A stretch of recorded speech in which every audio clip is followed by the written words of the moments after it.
357 Productions is proud to present an On the Level interview series. Today, we're lucky to have with us the Grand Worthy Advisor of the Rainbow Girls from North Carolina, and her name is Miss Emily Willard. Emily, welcome to the show. We appreciate you sitting in with us. It was kind of short notice. We literally saw her walking around in the hallway here at Annual Communication and decided to grab her right quick. This is the end of the first day at Annual Communication, and so earlier today, Emily came in and addressed 1,200 Masons, and did it with a lot of style, I thought. Thank you. I really enjoyed your message, and you knocked it out of the park today. So when we saw you wandering the hallways here, we thought we'd grab you and talk just a little bit about the Rainbow Girls. And you know, as Masons, I think that a lot of us know what the Rainbow Girls are, but there are probably many more lodges that don't have rainbow assemblies than do. So we kind of know what they are, but most guys probably just don't know much about them. So we're lucky to have you here, and let's start with you, and then we'll work our way up to the Rainbow Girls.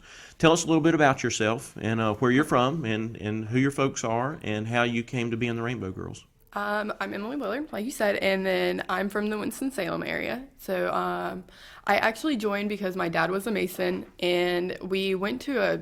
Give him a shout out. What's his name? Hey, Dad. It's Alan Willard. He's he just got on the state executive board committee for Rainbow. So we're very proud of him. My mother is actually the mother advisor for Winston-Salem Rainbow. And well, we went to a spaghetti dinner one night, and the girls were there serving. And I mean, you see these older girls. I was like 9, and they were like 15, 16, and I was like, wow, I want to be just like them. I want to hang out with them. Yeah. And from then on, I was hooked. I went to a sleepover and just was hooked. Wow, and so this was in Winston? Yes, sir. Very good. So I talked to a lady today that is the... She's you talked about her in your speech today. Is her name? Miss K. Miss K, that's right. Yes, so Miss K's been doing this for a very long time. Yes, sir. And both you and Miss K, I think, both alluded to the fact that Rainbow is seeing a real resurgence now. Yes, sir. Why do you think that is? I think, especially in this day and age, you need something stable, and you need something. I think what makes the difference in the girls nowadays is when you have that stability and somebody and something that teaches you about integrity, and that teaches you about how to, I mean, it's simple things like for etiquette. I mean, we have etiquette classes that girls had no idea. I mean, you travel, we have girls that's never been to the coast. And so, I mean, you have all these opportunities that a lot of other organizations just can't give you. And I mean... Yeah. Maybe you could teach some of those etiquette classes to some of our Masons, Brown. What do you think, buddy? Yeah.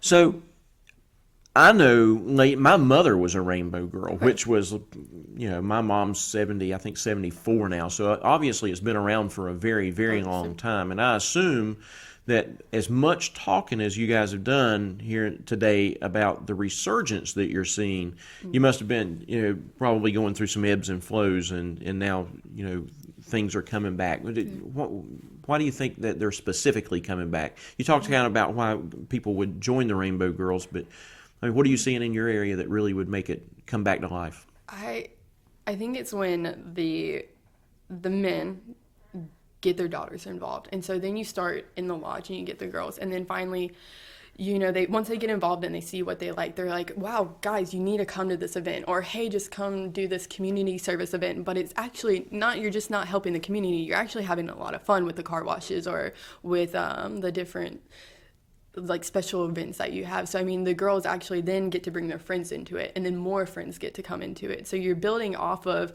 you know, in the Masonic family, then you're building off of your friends from school, from church. I mean, people from your church love the community service and how you're growing as a person and how you're growing the community. So I mean, I just feel like you just build off of like it's like a building block. Yeah, that makes perfect sense. It kind of happens in a lodge too.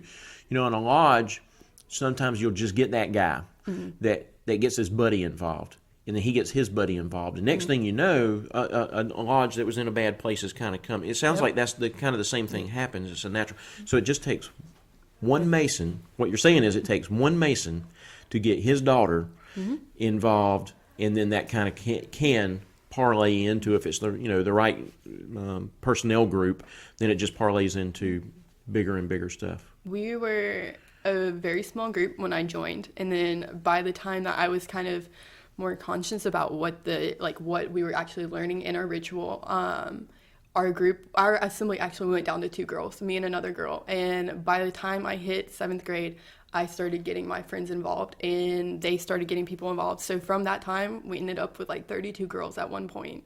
So I mean, wow, it was incredible. Huh. I'm almost ashamed to sit here and tell you that I know so little about the Rainbow Girls. All right, so let's talk about talk about the structure, and let's start all the way from when a girl petitions or decides to join. I don't know how that works in the local group, and then up to the state group, and where you are. How do you join if you're a girl? It's easy. You can get a petition online, or one of your friends or a parent can just get it from one of the local lodges, and you fill it out, turn it in, and then the girls, of course, vote on it, and then you set up initiation. You do the initiatory degree, which is you only have one initiatory degree for Rainbow, because I think for DMLA I heard it's more, and then for the Masons, obviously I've heard that you go through multiple. So I mean, it's nice, quick and easy. You get it in one night. Do the girls do the degree? Yes, sir. We do all of it. So the parents don't have anything to do with the degree. They're there to advise. They're there to help and offer advice, and Wow. they're great leaders, but they're teaching us to become better leaders also. Really? So So you have a degree. Do you do multiple girls during a degree? So you can take a group of girls Yes, sir. through the degree. Yes, sir. So in the petition, it's just like an application. Mm-hmm. Yeah. Yes, sir. I guess you have to be recommended by some folks, maybe, or know some people, or just It pretty doesn't- basic stuff. It used to be a Masonic affiliation, but now you can be anybody and come in, and then of course, you get to know them. And then I know when I was younger, when it was bigger, we had different committees to go and talk to the girls and get to know them before we voted on them. So that way the committee could report back. And I know we're trying to get that back, so we can get it started again once now that we're actually growing. So, but the petition's just like an application. So you said that your dad had got you involved. Do the parents participate? All of them? I mean, do your mom and dad participate, Yes, sir. or all the girls' parents? Or? I wish all the girls' parents did. You can put in as much effort as you want, and for me, I've been incredibly blessed. My dad is the chapter dad for DMLA. My mom's the mother advisor. I mean, they bleed and sweat for these organizations. So I mean, I wish more parents were as involved. And it doesn't even have to be parents. I mean, anybody can be involved. Anybody can take the step to just come and help. I mean, the girls love it when we have the Masons come, or when we have Eastern Star come. But I just don't know if enough people know they can. What do they do when they come? They just sit on the They just sidelines sit and there. watch? And it's like, Do y'all have ritual, like when you? We have rituals. So do you have you have an opening and closing ritual on your normal meeting night? Yes, sir. Kind of like the Mason. Really? It was actually written by a Mason. Wow. So, yes, sir. And do you sit in the chairs? Do you normally do this in a lodge? Yes, sir. We do. So I am completely ignorant of. I guess it's probably a good thing because I'm not skipping over any questions, but I find all this pretty fascinating. yes, sir. All right, so when you get to be so what do you call that local organization? Is it a lodge? It's just an assembly. An assembly. Yes, sir.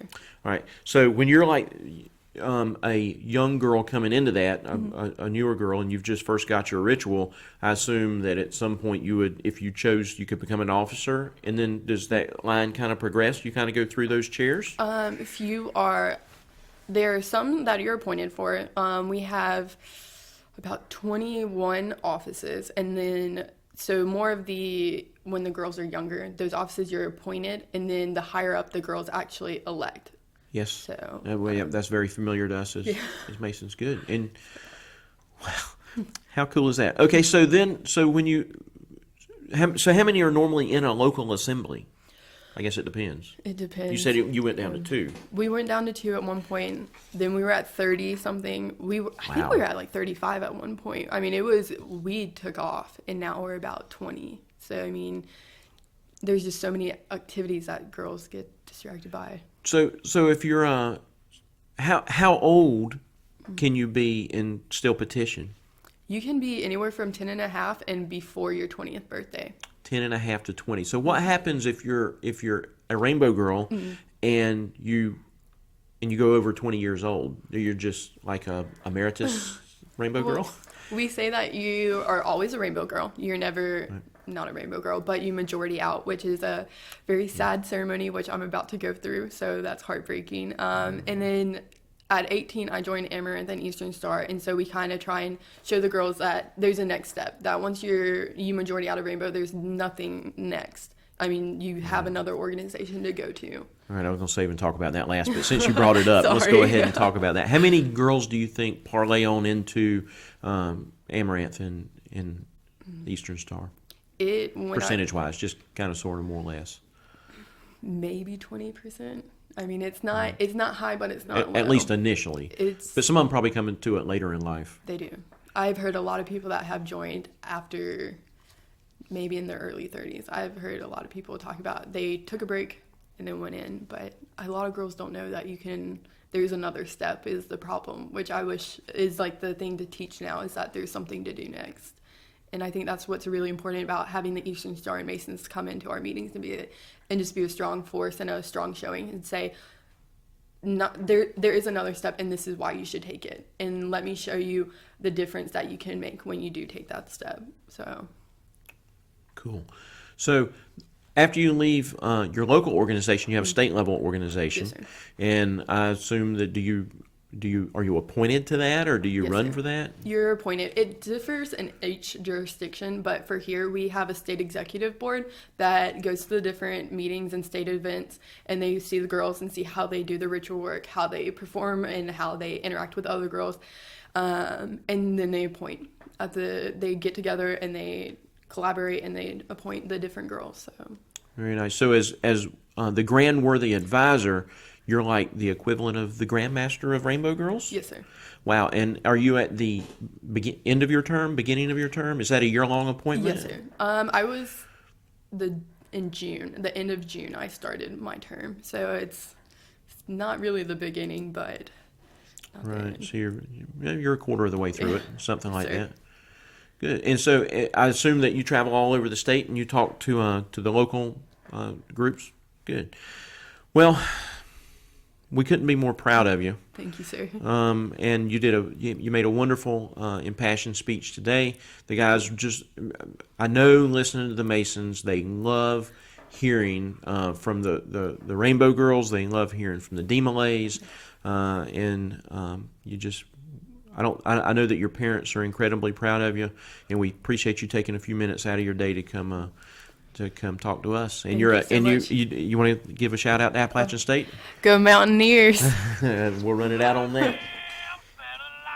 So at this point, he's going, Sean. No, you did great. You did wonderful. Thank you so much for doing it. Thank you so much for asking me. Your lip was trembling a little bit, but I don't think we can see that on the camera. Oh, God. Thank you for that.